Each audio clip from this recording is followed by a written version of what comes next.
أعوذ بالله من الشيطان الرجيم.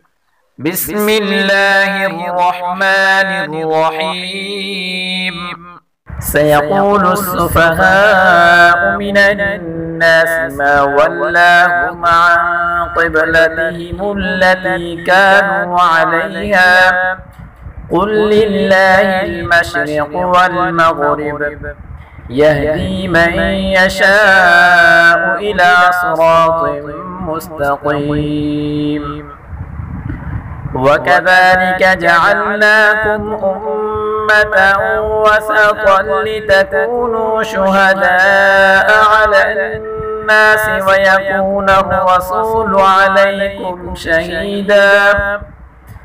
وما جعلنا القبلة التي كنت عليها إلا لنعلم من يتبع الرسول ممن ينقلب على عقبيه وإن كانت لكبيرة إلا على الذين هدى الله وما كان الله ليضيع إيمانكم إن الله بالناس لرءوف رحيم.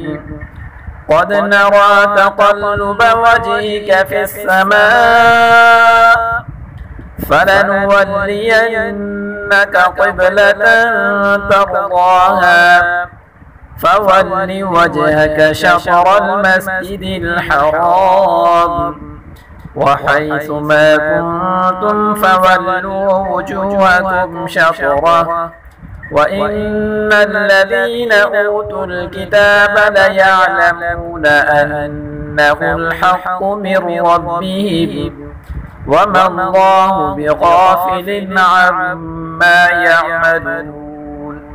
ولئن أتيت الذين أوتوا الكتاب بكل آية ما تبعوا قبلتك وما أنت بتابع قبلتهم وما بعضهم بتابع قبلة بعض ولئن اتبعت أهواءهم من بعد ما جاءك من العلم إنك إذا لمن الظالمين.